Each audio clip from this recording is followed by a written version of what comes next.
जी गोष्ट आपली कधीच नव्हती त्या गोष्टीचा जास्त विचार नाही करायचा. सापडलं होतं, परत हरवलं म्हणून तिथल्या तिथंच विषय सोडून द्यायचा.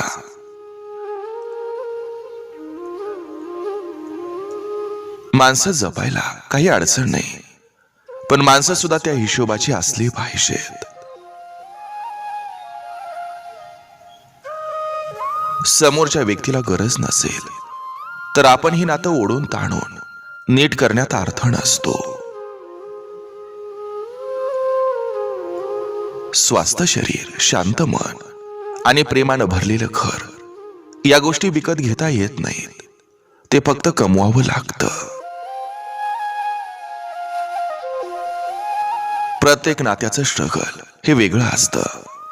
तुम्हाला तुमच्या नात्याचं वेगळेपण हे शोधता आणि जपता यायला हवं. कोणताही व्यक्ती वाईट स्वभावाचा नसतो.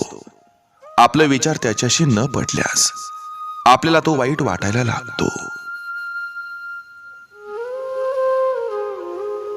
शरीराला बिघडवणारे अन्न, मनाला बिघडवणारे विचार आणि मनस्थितीला बिघडवणारे लोक यांच्यापासून नेहमी लांब राहिलं पाहिजे.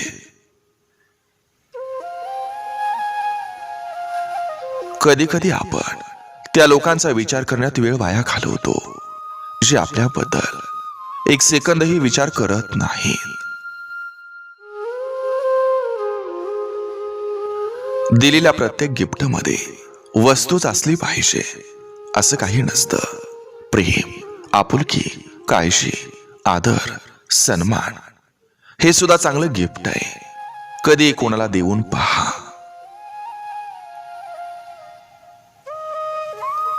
कधी ना कधी आपण इतरांसाठी एक आठवण बनून राहणार आहे, म्हणून ही आठवण चांगली असेल यासाठी प्रयत्न करूया.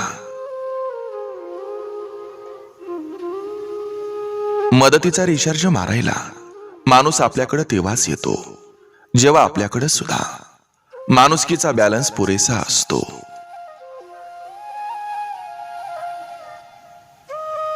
आयुष्यात पुढे जाण्यासाठी उशीर झाला म्हणजे हारणार असं नसतं.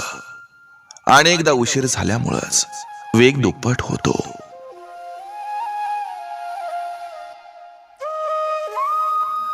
चेहऱ्यामागचा चेहरा दिसला की माणूस एकतर खूप जवळचा होतो, नाहीतर कायमचा दुरावतो.